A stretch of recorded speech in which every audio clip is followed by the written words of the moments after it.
Hello, welcome to LWSA's Q3 2023 earnings conference. I'm Graciela Silva. Joining us today are our CEO, Fernando Cerne, CFO, IRO, Rafael Chamas, the online SaaS VP, Igor Franco, SME Commerce VP, Williams Marquez, Commerce and SaaS Enterprise VP, Alessandro Gil, and Financial Services VP, Cassius Shimura. This conference is being streamed online via webcast with simultaneous interpretation into English and will be available for replay at ri.locaweb.com.br. You can also download the slide deck for this presentation by clicking on the webcast link.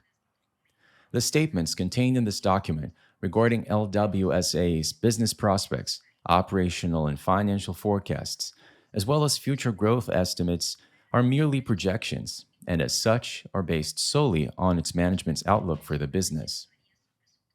This outlook relies heavily on market conditions, the performance of the Brazilian economy, the industry, and international markets, and therefore may change without prior notice. Unless otherwise stated, all variations and rounded off figures are here presented have been calculated in thousands of Brazilian reais. This business performance report includes both accounting and non-accounting data, such as organic and pro forma operating and financial results, as well as projections based on the company's management's expectations. The non-accounting data have not been reviewed by independent auditors. During the question and answer session, we kindly ask you to use the Q&A button located at the bottom side of your screen to submit your inquiries. When doing so, please remember to state your name and the name of your company. As standard practice, your name will be announced so you can ask your question live. A request to activate your microphone will then pop up on your screen. I will now turn over to Mr. Fernando Cerne, who will begin the presentation. Please, Mr. Cerne, you may proceed. Welcome, everyone, to our Q3 2023 earnings conference. We begin on slide number 3, where we have the highlights for this quarter. And I'd like to start by talking about profitability and cash generation. The major highlight for this quarter is the EBITDA for our acquired companies, which came to 2.8% margin in the period. This is a result of the work that we've been doing for nearly 2 years. We started with a 12.2% margin. This is continued work that has not come to an end yet. There's still a lot of work to do ahead of us, but this is definitely a great accomplishment. This is a result of operational leverage and obviously of much constraint. Another highlight is cash generation, which outgrew our EBITDA. And on the issue of growth, our net revenue has increased by 8.9% versus Q3 22 and also 5.2% when compared to the previous quarter.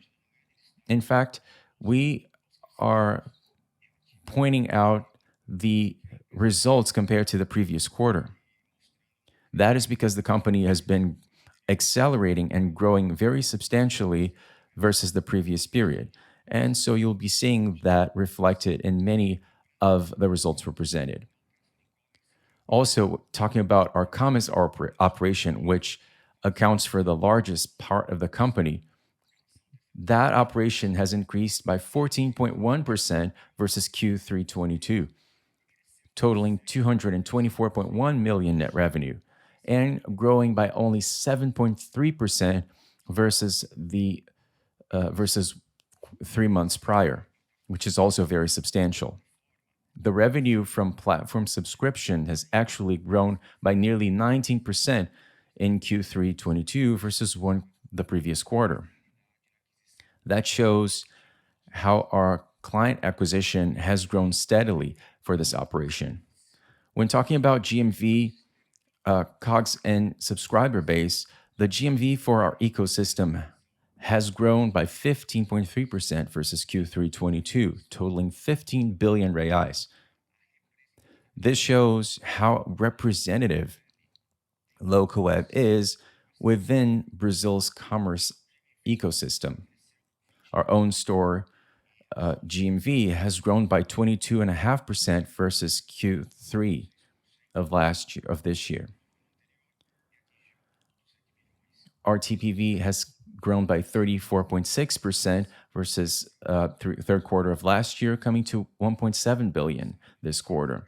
Our subscriber base grew by 19.3% from 151,000 in 1 year earlier to 180,200 in this quarter. This is very important because we are preparing the company for when the economy begins to pick up again. So we'll have a substantial basis to move up for. Now, from on the following slide, in the previous year, we went from 196.4 million to 224.1 million, up 4.1%. I'd also like to point out the 7.3% growth versus the previous quarter. So we have been accelerating. And this is not such a clear figure when you talk in YOY terms, because 1 year ago, we had very substantial growth in e-commerce, going from or growing by 87% between 21 and 22. So when you look quarter by quarter, you see 7.3%, which is very substantial. So we really are starting to grow again because of the many efforts that I'll be detailing by the end of this presentation. So when you break down the revenue from commerce between ecosystem and subscription meaning monthly installments. If you subscribe, for example, for Bling or Tray, you see that ecosystem shows smaller growth, but when looking year over year, that's the result of a milder economy, but we already see a very significant growth this quarter by 11.4%. Now, that's the result of a slight acceleration in our subscription base growth. So versus the immediately prior quarter, we grew by nearly what we grew year over year. And that is because we have a very robust basis for comparison. Our ecosystem has grown by nearly 87% between 2021 and 2022. And the positive highlight was Melhor Envio, which grew by 28% versus Q3 of 22. The revenue from platform subscriptions grew, as I said, by 18.8%. That is to say that the acceleration in subscription growth has been steady, which is very important. As I said, we are preparing the company to grow its ecosystem by the time the economy starts picking up. As I said, we've already felt a little bit of acceleration considering that we have had these 14.1%, but this is a way to prepare to grow the company in the future. Moving forward to slide number 5, here you can see that the continued pace of new subscriber base increase has been true. This is a basis 100 comparison. So you have the first quarter of 2020 when we had our IPO. And right after that, we saw an acceleration and have been growing ever since. So there's not a decrease. We're not losing the new stores. So we had COVID, which profoundly affected many operations, but that was not the case for LocaWeb. And when it comes to e-commerce subscribers, we see the continued growth in paying subscribers of our commerce operation.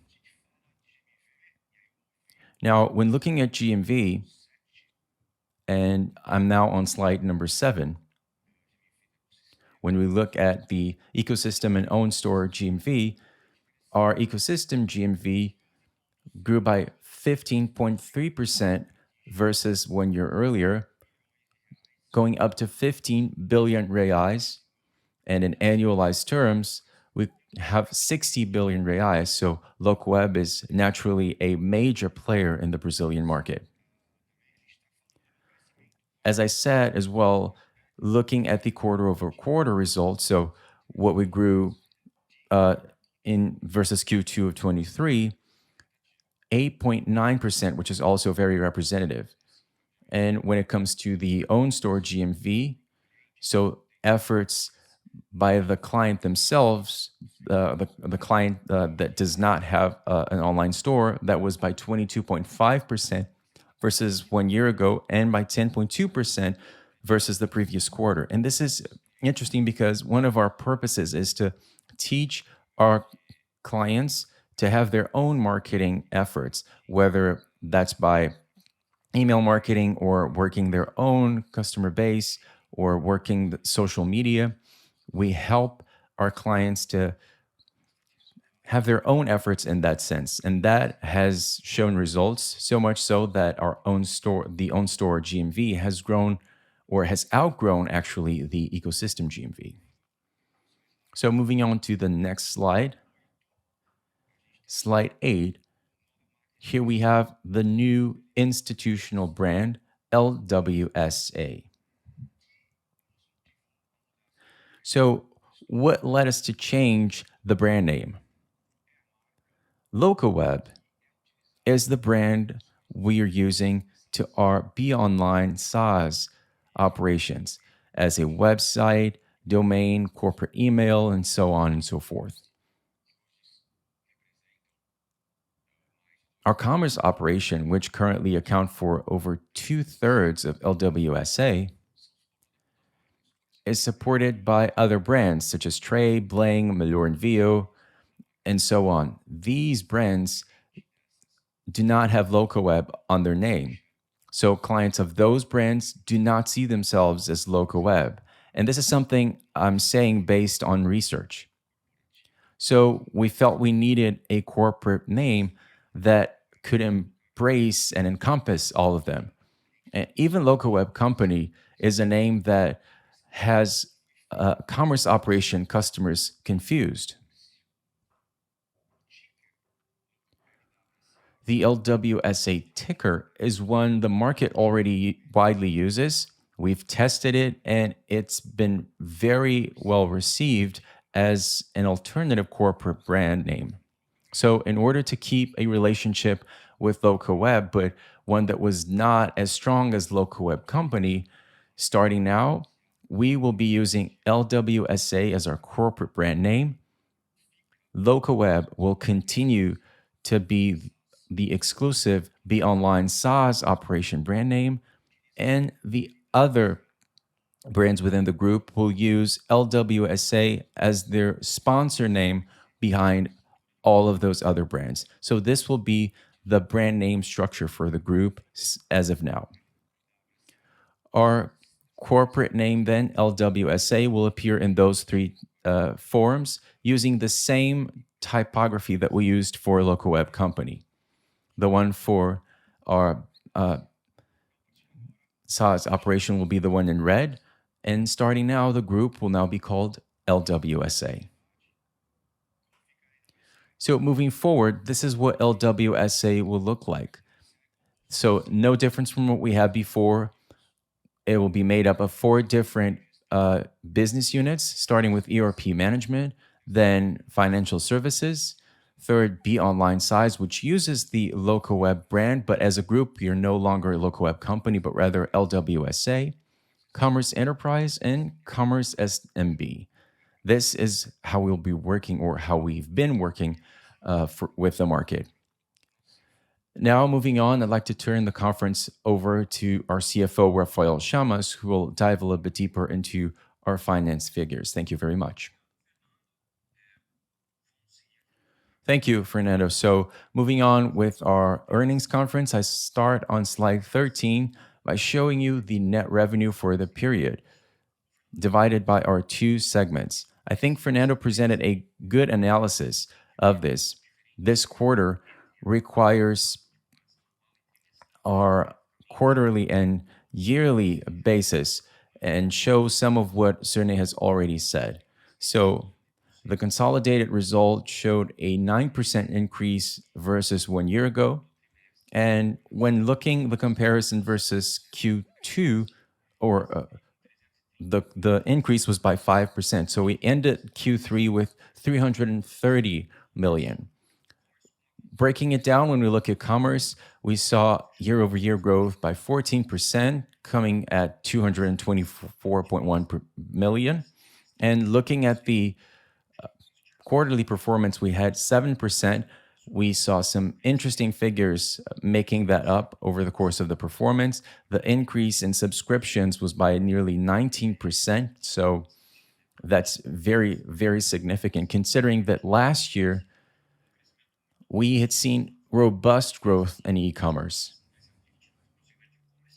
Q3 22 was a strong one for us. After all, we had grown by 88%. So the conclusion is annual growth by 14% is based on a very strong basis for comparison because of the increase in subscriptions by about 19%.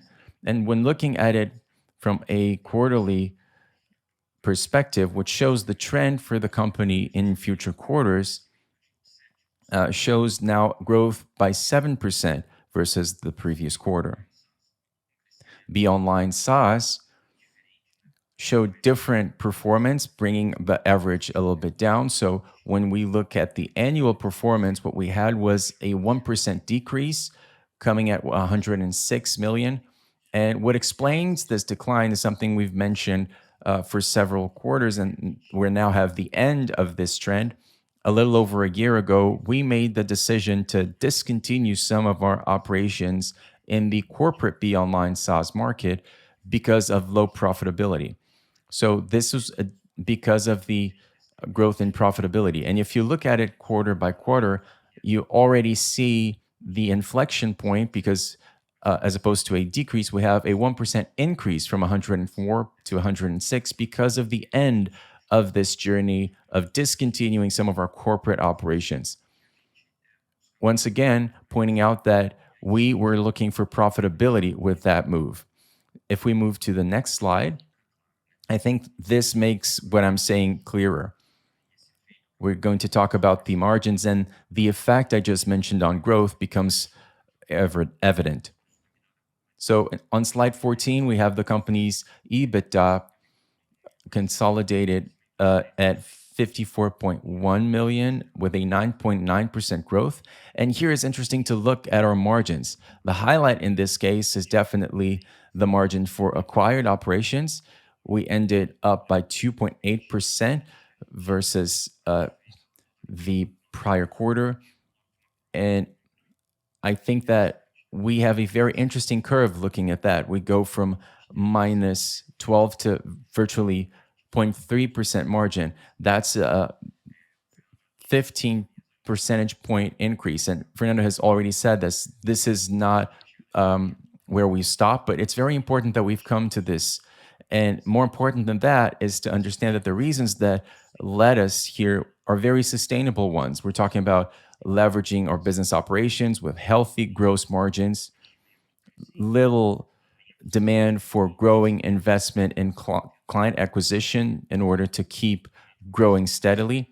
Obviously, a very disciplined cost control as well. So these are very healthy aspects of the business and the model of business that lead us to understand that this is a trend that should continue moving forward.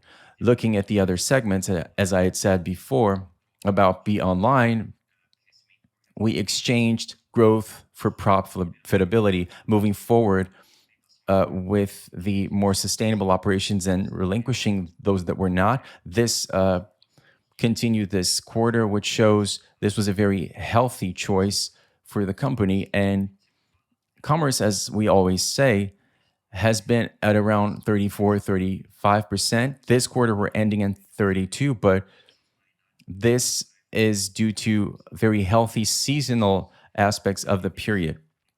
So when you think of prospects for this industry, the message remains the same as the one we've always said. So we should be between 34 and 35%, which is a healthy margin for the business. I think the major piece of news here is our acquired operations finally break even, and we find a margin of nearly 15% the highest since we've acquired those operations in November 21. Moving on to slide 15, here we talk about the net cash position of the company. We see a very positive balance. We ended with 1.1 billion in cash. The company has no debt in its cash balance. What's compromising is essentially our earnouts or our payables, which is something we talked a lot about last quarter,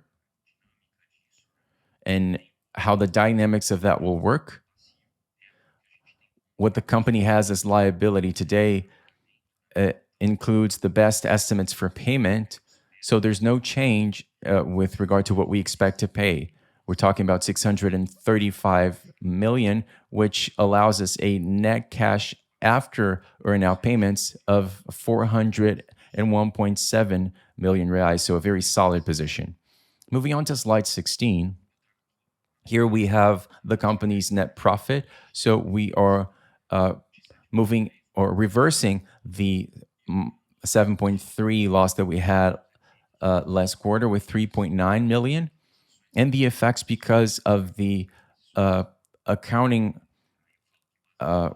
record and the payment of the intangibles that we were paying. We're talking about the earnout installments here, with an adjusted net profit of 24.5 million reais in the period. So thank you very much. With that, I will turn the conference back to Fernando for his final remarks. Thank you, Rafael. This is Fernando Cerny again.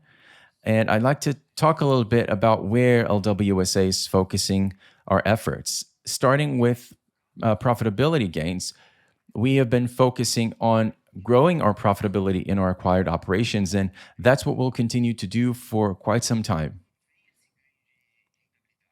Now, how do we see this gains in profitability? First of all, with operational leverage, this is the group of companies that's been growing the most within LWSA, working also on strong cost control. Fortunately, the good news is we have been able to bring in the same volume of clients with the same CAC, so we do not have an increase in acquisition costs. We have also consolidated several of our operations, which makes it easier for our clients to understand our brand, and also brings in cost savings. And finally, many operational synergies have been realized. So with a strong cost control and cost reduction,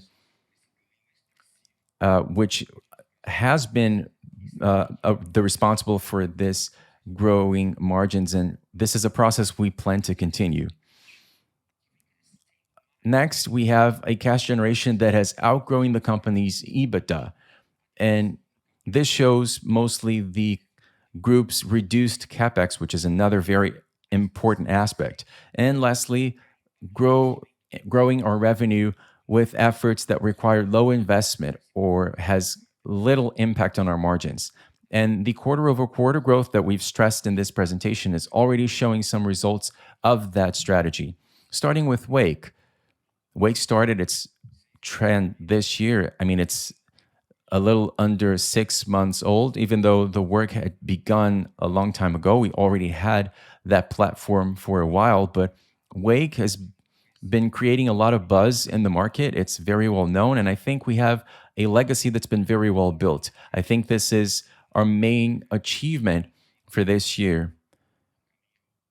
I think that we're showing a very interesting path for Wake moving forward. In financial services, we brought a new executive who has been spearheading some very interesting efforts for next year. This is a side of the business that shows great promising potential. We have also made great strides in for example, payments and logistics, which has been growing very significantly in cross-selling. When it comes to M&A, the company is now looking more than ever very carefully at inorganic growth. Naturally, today that look includes more careful drivers, seeing as we already have a more well-rounded environment currently. So we might be looking at indicators, for example, uh, the size companies with a size that could move the needle of local web.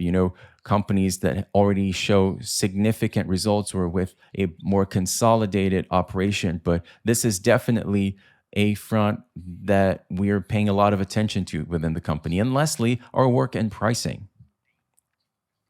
This is a work that's shown great results already with Melhor Envio, especially.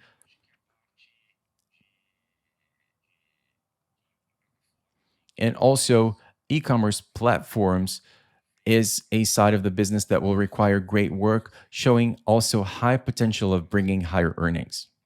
This is work that is already showing impacts on Q4 and will most definitely have a substantial impact on the company's results next year. So, this is what we had. I'd like to thank everyone for joining us for this call, and we will now begin our Q&A. Thank you. Thank you, Fernando. Our first question comes from Lucas Chavez with UBS. Lucas, please, you may proceed.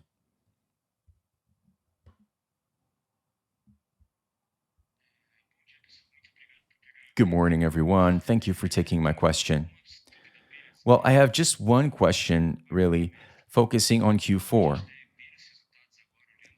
How should we think about the results in Q4, and how will Melhor Envio factor into that considering Q4? Thank you so much for taking my question. Hi, Lucas. This is Fernando speaking. All right, so let me talk a little bit about Q4, and then I'll have Williams talk a little bit more about Melhor Envio. Throughout this call and in our earnings report, we made it a point to stress how much growth has accelerated quarter over quarter. So the commerce segment, for example, in Q3 versus Q2, we no, in Q1 versus Q2, we grew 5%, and in Q2 to Q3, we grew 7%. So I think that's significant growth. That, I think, sheds light onto what we expect Q4 to look like, even considering that this is a quarter where we'll have Black Friday and the holidays.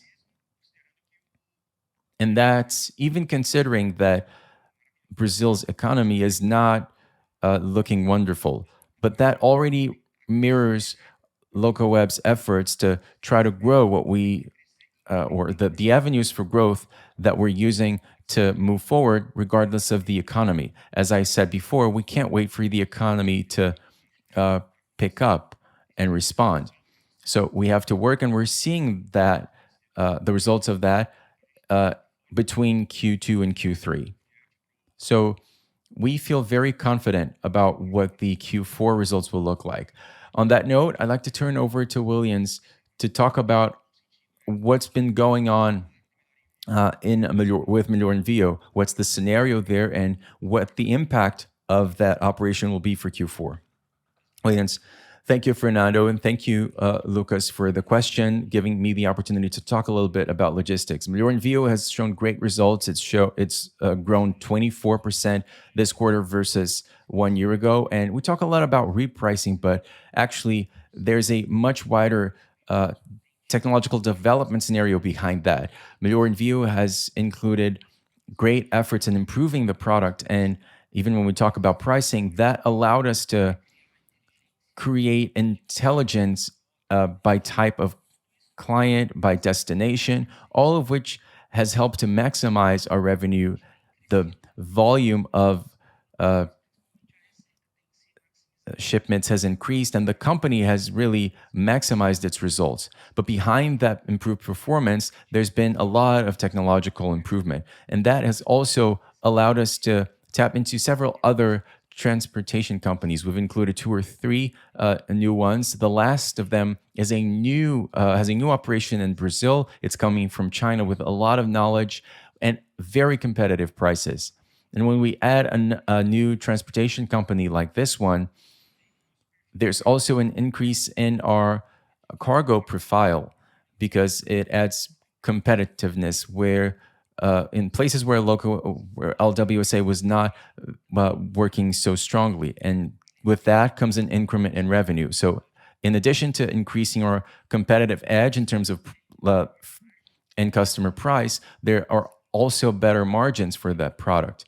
So the pricing intelligence in terms of increasing transportation layers has allowed us to grow that way. So our prospects for Q4 are extremely positive. We cannot give any guidance here, but we are very excited and we feel prepared for the sheer volume we might be seeing.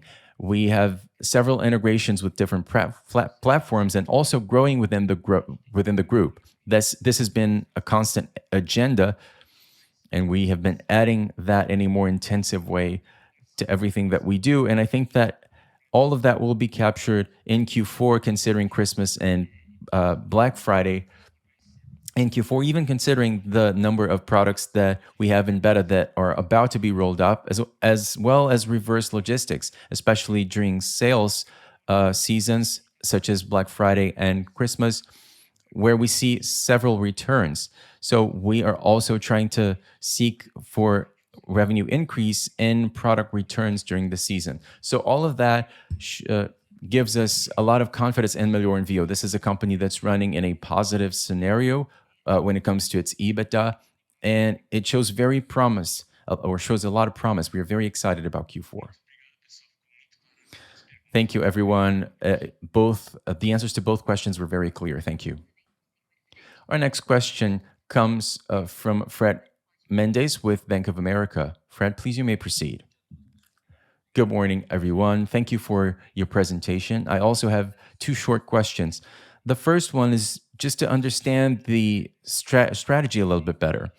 As we understood, and we might have misunderstood it, but you had a more auspicious pricing trend in tray. And when we look at this quarter, it's come down a little. So, of course, we're talking about tech, so we're always in a trial and error mode. But is that what explains this dip in tray, or is there anything else behind that? Maybe something we might not be seeing on this dip. And the second, also looking at commerce, Shamas has already mentioned that there's a dramatic seasonal effect on your margins, but with 6 points difference, and also we see acquired operations doing a lot better. So I don't know if maybe with trade doing better and maybe there might have been some cannibalization with the newly acquired companies, or are they completely different beasts? Is anything like that? Thank you again. Hi, Fred. Thank you again. Thank you for your questions. I will start by taking your second one, and then I'll turn over to Cassius and Williams to take your other one. So let's talk about the margins for commerce. Yes, there has been a decrease, and we've always said that in commerce, we need to work with margins between 34 and 35%. So we've had outliers going up, but we always say that 34 to 35% is our target. But there has really been a dip from 34 and 35 to 32%. That's a fact. Now, where is that coming from? Well, it's actually not coming from Trey. Trey did not help to reduce that margins, and we will be hearing a little bit more about that, but that's still a valid question. That decrease compared to what we would have as a target from between 34 and 35 to 32% comes from the decrease in the payment chain, which is now being pressured by new payment possibilities coming in. That's what happened. And there are ways, and we're working on them to reverse that. I don't think that'll be that complex. We have efforts underway to reverse that, and we expect that to take place in the next few quarters in a rather easy way.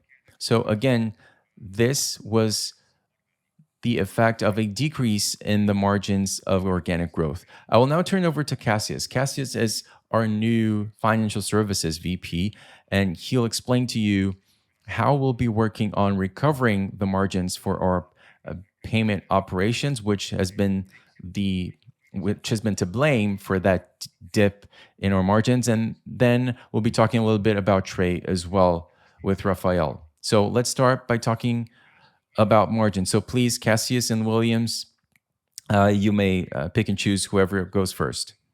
You may go first, Cassius. I'll follow you then. All right. Good morning, everyone. This is my first conference with LWSA. The issue of payment margins, as was said earlier, showed an impact from the increase in costs of the payment company chain. I've been with the company for now 3 months, and we have been able to pinpoint many different opportunities in terms of pricing and commercial initiatives, also initiatives relating to volume as well as structure to turn that around. So, this is something that really did happen, but we've already assessed and already have a plan in place to address it. All right. Thank you, Cassius, and thank you for the question, Fred. Well, talking about Trey, it really was a matter of seasonal effects. In the first few quarters or the first few weeks of the quarter is when we saw that, and over the quarter, a few adjustments were made.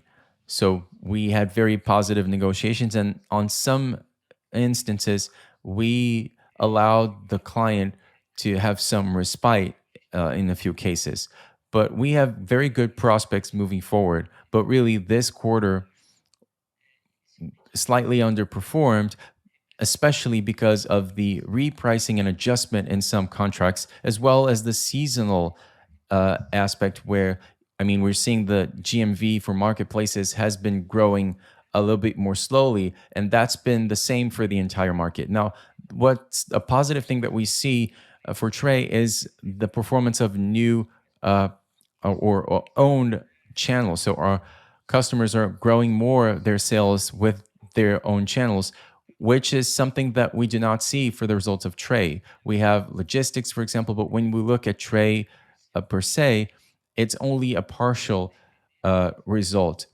The effect of our clients selling more with their own stores within Trey, that increases our margins. So when we talk about our prospect for Q4, what we want is to recover those margins, and we believe that we are coming into Q4 with all of our contracts with their adjustments in place, capturing more revenue on GMV from the own store. So that's not something to worry about. This was really one-off, very much related to those two aspects, and the prospects for Q4 are bright as can be.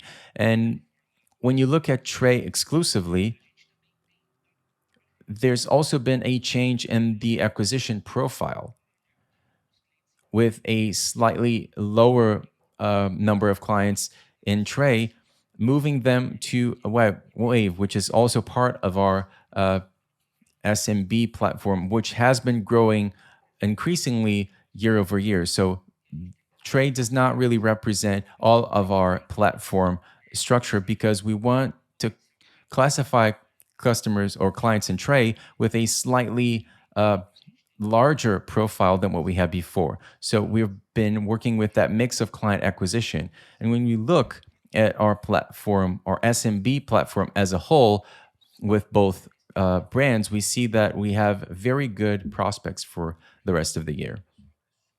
All right, that was perfect, everyone. Very clear. If I could just follow up the Q4 aspect of things, when we looked at the results for this quarter, at least from our perspective, the prospect was a little bit better. And it felt like by the end of the quarter, the market turned down a little bit. But now we're hearing, well, from what we're hearing from you, the prospect is for a strong Q4. So this was a dip and it's now recovering. Is that how we should read Q3, or was performance sort of steady throughout the quarter and you're now seeing an improvement at the beginning of Q4? Well, Fred, this is what I would say. The market has not improved yet. The economy is not doing well. It's more about the extra mile that we've run. For example, in revenue, there was a larger impact this quarter. And some of that is an effect of Wake. But I think it's more about the efforts that we've made to shift that curve. The basis for comparison established in 2022 was extremely high. We grew by nearly 90% in e-commerce. So it's difficult to see that in waves. So that's why we are focusing more on quarter over quarter results.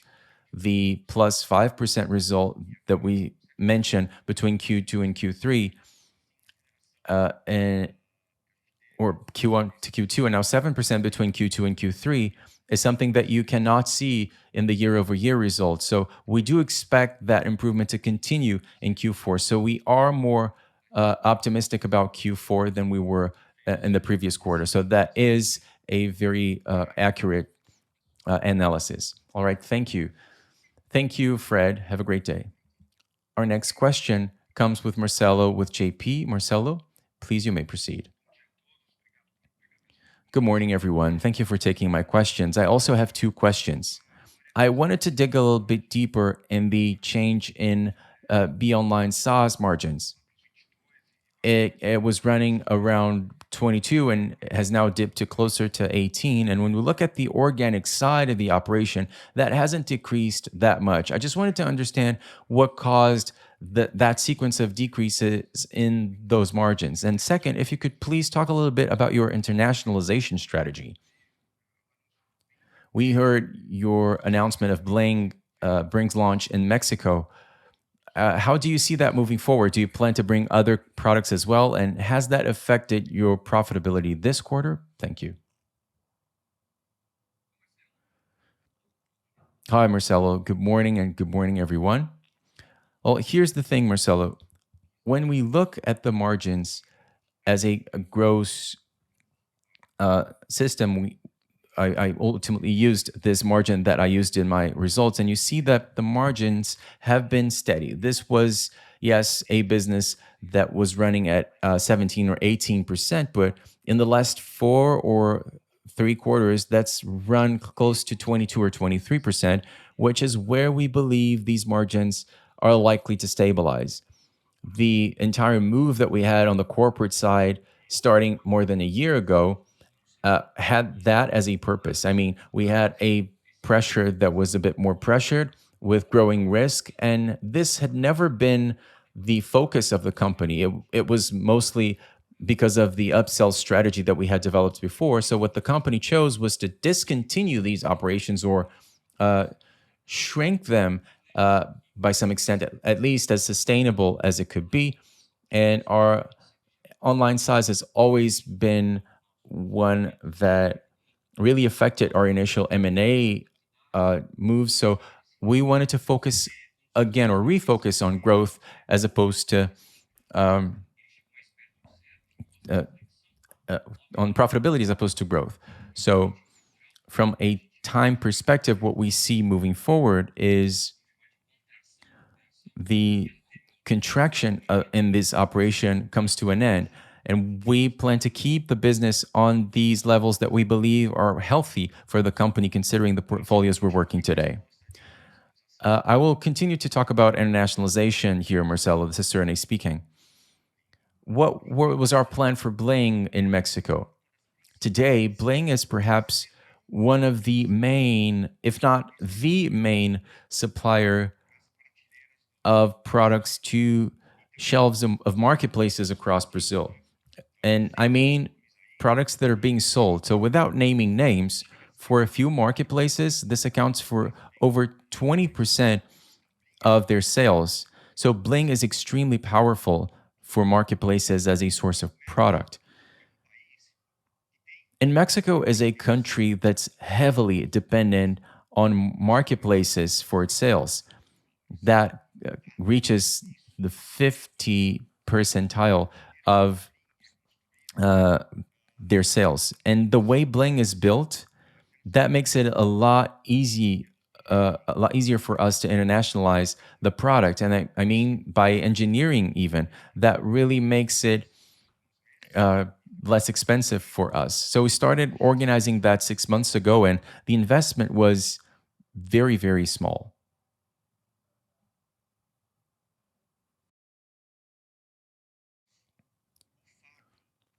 So, in addition to that, the sale of blank it was a low touch one. So, very low investment and strong contribution for marketplace. So that's what led our decision to move to Mexico. We currently have only two people working on Bling Mexico. The rest shares the structure we have in Brazil. So very low investment and great contribution to marketplace. Do we have plans to invest more? For the time being, not really. Now, why is that? The Brazilian market is still a huge one. We're talking about a market with 11% e commerce penetration. Our focus is still Brazil. We wanted to ride the marketplace wave in Mexico. And currently, our growth avenues focus on fronts that require little investment. Any product we might want to take to Mexico will require more investment, which is your point. So we will not be investing on opening new fronts in other countries so as to eat into our margins. This was a very one off uh, venture that we were confident would not be eating into our margins. So this is still not moving the revenue needle. It's still very incipient. We're still learning how to sell there. We're still testing the waters in that market. So we might see some small results for 2024, and that's it. Now, Marcelo, if I could just jump in and add to the first question. This is Igor from Be Online SaaS, and this is just to add to the initial response. One important thing that we should imagine when looking at the online operation is when you compare year to date in 22 and the year to date in 23, and you have that information in our earnings report on page 6, you will see that both for gross margins and EBITDA, there are increments when looking at the YTD result. So this result that we mentioned or we have been mentioning for a few calls, this uh, migration in contracts and even cancellation of contracts for the sake of margins has led to an increase in medium to long term margins, which is very positive for us. So obviously, these moves may take place for any number of reasons, but when you look at a wider front, that's more of our focus, and that's always what we have in mind for these operations. There is a very interesting increment in our margins. So I just wanted to add that to give you a better idea of what Rafael was talking about. Great. Thank you so much for the answers. Thank you, Marcelo. Thank you, Fernando. Our next question comes from Tiago Fragoso with Itaú. Tiago, you may proceed.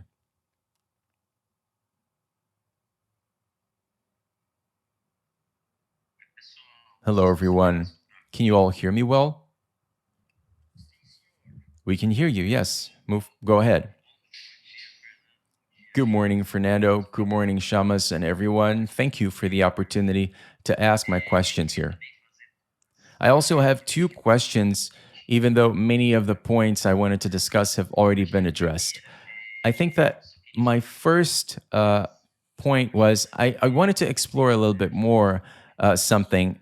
I think you've talked a lot about many points touching on your margins and cost control, but for us, the earnouts issue is still something that stands out, especially when you look at the 22 million reais this quarter and also the lack of visibility to model these earnouts and try to understand how cash generation for shareholders will take place.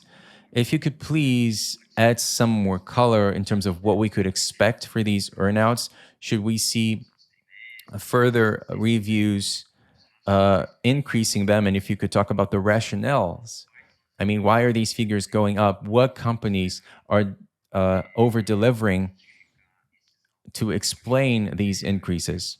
I think that would really help us. And also, I understand that the macro situation is is a heavy aspect, but I mean, you've explored a little bit of what Q4 will look like. But if you could please talk a little bit more about more specific prospects for Black Friday, for example, the fact, say, that we do not have a World Cup this year is something that helps or something that is not helping, because some companies says that does help and some says it does not. So if you could please add any detail in that regard, that would be very helpful. Thank you. Hello, this is Rafael speaking. So with regard to earnouts, there hasn't been any review in earnout figures. I'm going to give you a little bit of the background until I get to Q3, and uh, we did talk a lot about this in Q3, where there was a review.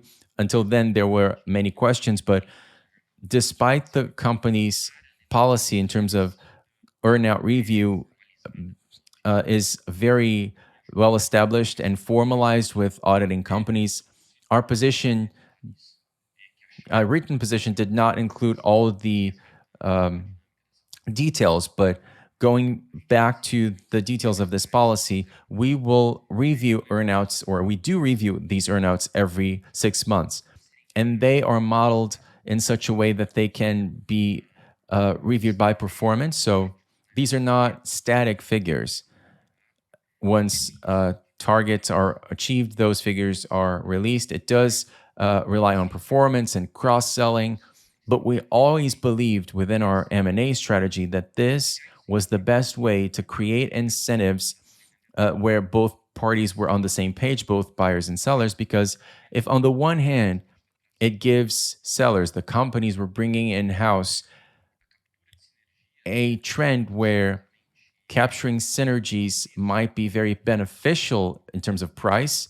So, to the value that the seller is bringing in with their prices. And for the company, it's a way to encourage synergies. This is one of the main reasons behind our M&A. We do not bring companies in to grow our revenue, but rather to build a complex ecosystem that will protect us both from the competition and the leverage that we have over the competition that we acquired. And it's also a very interesting way to protect our shareholders, because it allows us to pay valuations or create return logic, the logic of return on invested capital in a strategy where the price is not leveraged. So when we purchase a SaaS company, we see a very positive trend in that sense. Now, having that on the table, obviously, what's on our liability is always an estimate that's initially recorded based on a third party opinion, which is reviewed by several different entities. So this is not just the result of the company's modeling. And every 6 months, we review them using even another third party to review them and correct those estimates. So obviously, that adds some volatility to our balance sheet, which is something that's inherent to any M&A. That being said, the last review we had was the one that we had mid-year.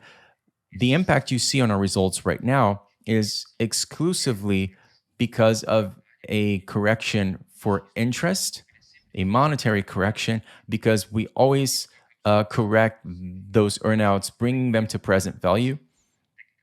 And that's usually because we're talking about comparable positions in terms of cash position, but there has been no real adjustment, no real change.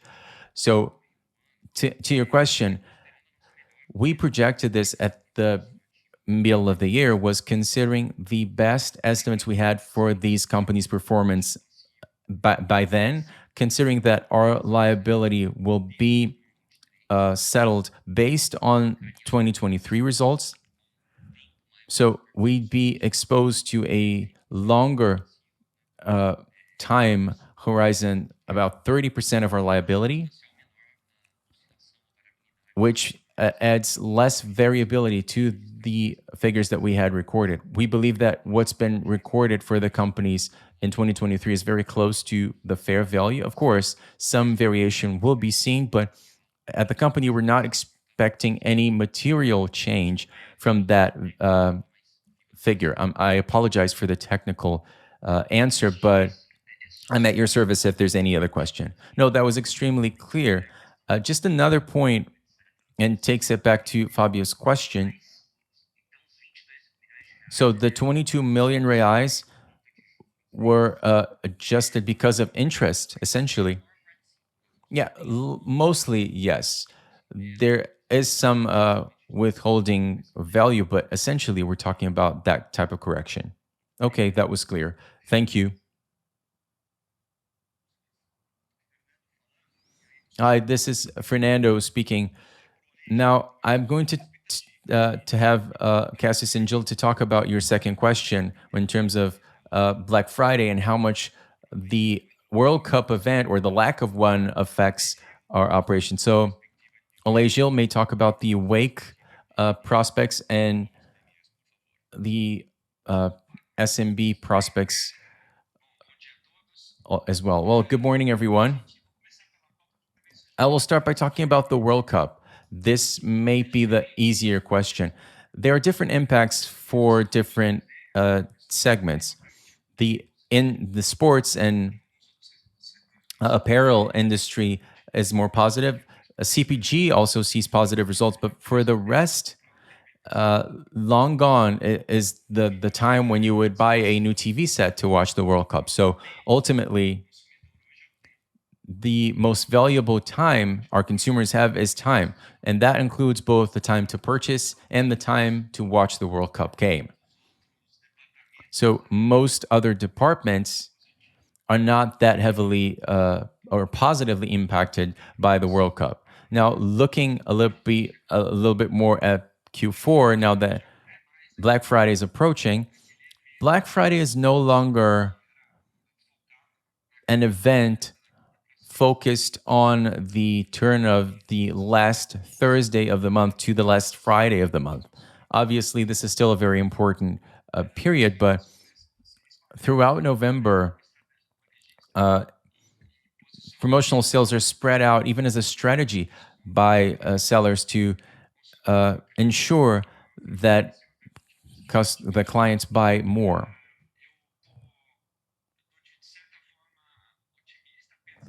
I am to a certain extent optimistic, even though, paraphrasing what Fernando said a few minutes ago, the market is still very much rigid.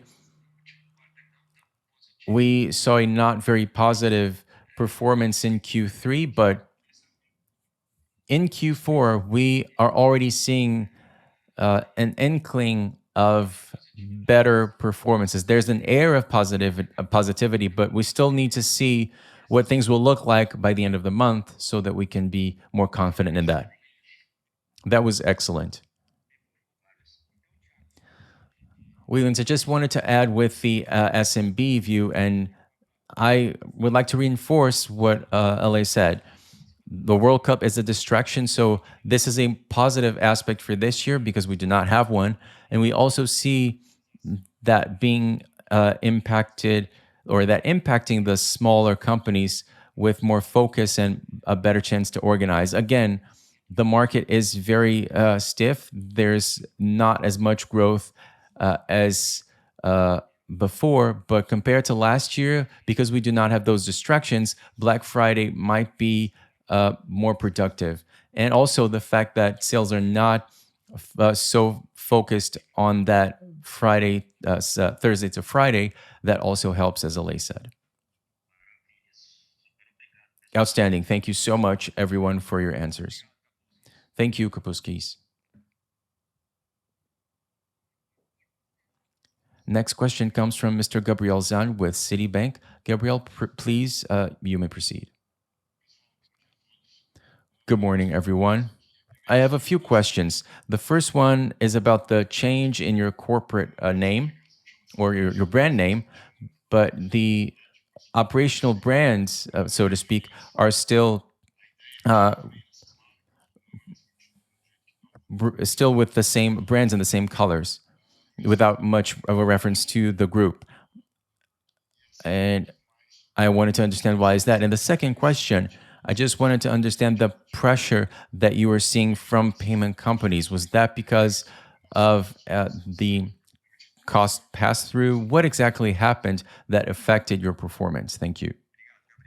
Thank you, Gabriel. I'm going to talk a little bit about the brand name and then turn over to Cassius, who will address the payment company chain, the chain of payment companies. Well, the brands of our companies within the group remain the same, but they will now all be sponsored by LWSA. That's what changes. It was a bit difficult for us to be that sponsor with LocoWeb because people might confuse with the hosting service. So you had Be Online with LocoWeb and the LocoWeb company, parent company. So the parent company name and the Be Online company were sort of conflated. Now, without LocoWeb company as the group name, we might have LWSA sponsoring all of our brands. So it will be, say, Trey, a company from LWSA group. LocoWeb, the hosting company itself, will now be a company of the LWSA group.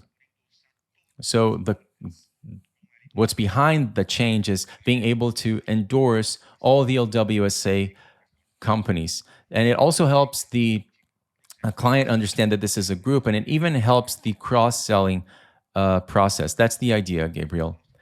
I will now turn over to Cassius, who will be talking a little bit about the effect of the increased costs within the the chain of payment companies. Thank you for your question, Gabriel. We did see a direct impact from the increase in costs relative to NPRs, as we call them. Now, based on that analysis, these costs have been absorbed. We have made our calculations and initiatives for Q3, and we will now deploy an action plan to offset that effect on prices. There were also impacts on the assortment by company size. There was an increase in um, volume of lower price and wider margins, also installment payments. So we understood that assortment issue and also the cost increase, and we will now be putting or be taking steps to really address that issue. Perfect. Thank you. I'll now turn over to Fernando for the company's final remarks. Fernando, you may proceed. Well, first of all, I'd like to thank everyone for joining us. Thank the analysts who sent us the questions that really helped everyone understand our results. I'd like to thank our associates and also our clients. They are the key to our operations. So thank you so much, and we'll see you next time. Bye bye.